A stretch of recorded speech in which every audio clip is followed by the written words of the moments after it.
So, heart attack young జనరేషన్‌లో especially 40-45 మధ్య ఎందుకొస్తున్నాయి?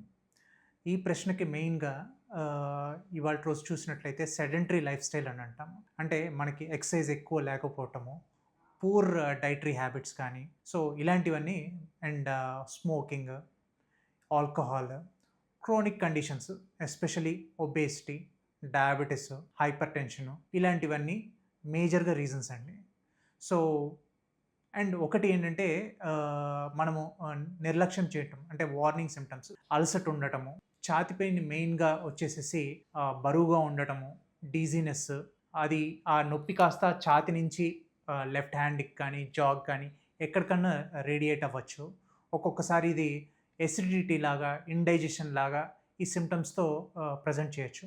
మనము ఎసిడిటీ అని దాన్ని నిర్లక్ష్యం చేయకుండా దాన్ని గనక మనం టెస్ట్ చేయించుకొని, ఎప్పుడైతే మనకి లైఫ్ స్టైల్ ఇలా ఉండి, ఫ్యామిలీ హిస్టరీ ఉండి, మనకి క్రానిక్ కండిషన్స్ కనుక ఉన్నట్లయితే గనక, ప్రతి సిమ్టమ్‌ని జాగ్రత్తగా ఎవాల్యుయేట్ చేయించుకోవటం అన్నది చాలా ఇంపార్టెంట్ అండి.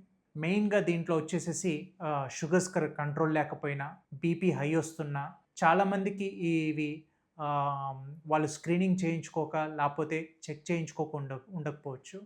ఒక్కసారిగా ఛాతీ పెయిన్ వచ్చి మనం ఎవాల్యుయేట్ చేసినప్పుడు చాలా మటుకు బయటపడతా ఉంటాయండి.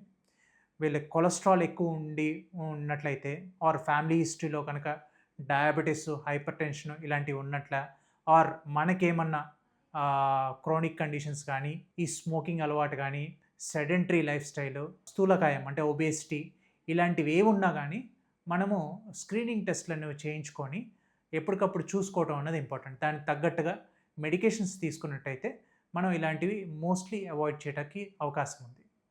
దీంతో పాటు లైఫ్ స్టైల్ రిలేటెడ్‌వి ఏవైతే ఉన్నాయో, సో సెడెంటరీ లైఫ్ స్టైల్ ఎక్సర్సైజ్‌లు చేయటము, సో దెన్ నెక్స్ట్ డైట్‌లో ఔట్‌సైడ్ ఫుడ్‌ని అవాయిడ్ చేసి, జంక్ ఫుడ్ ఇలాంటివన్నీ అవాయిడ్ చేసి, ఫ్రెష్ వెజిటబుల్స్, ఫ్రూట్స్, నట్స్ అన్నీ సమపోషణలో, సమతుల్యంలో తీసుకున్నట్లయితే మనం ఒక హెల్తీ లైఫ్ స్టైల్ మెయింటైన్ చేసినట్లయితే ఇవన్నీ అవాయిడ్ చేయొచ్చండి. దీంట్లో stress is one of the major reason అండి.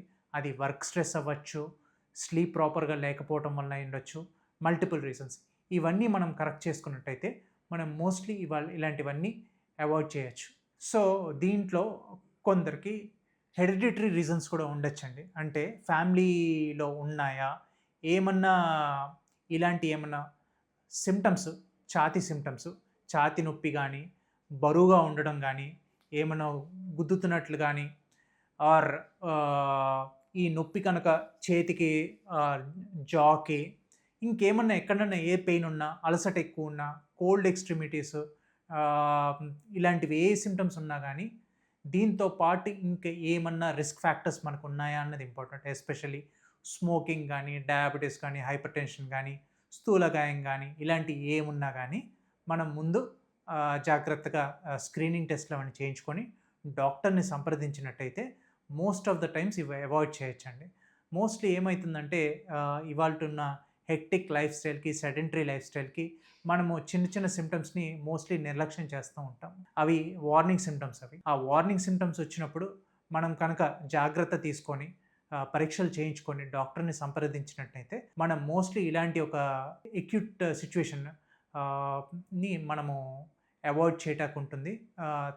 అట్లా లక్షణాల్ని తొందరగా గుర్తించినట్టయితే మజిల్ డ్యామేజ్ అంటే ఎప్పుడైతే ఈ హార్ట్ అటాక్ అని అంటామో అది ఇస్కెమిక్ అంటే బ్లడ్ సరఫరా సరిగ్గా లేక some amount of cardiac tissue ఏదైతే ఉందో అది డ్యామేజ్ అయ్యే అవకాశం ఉంటుంది.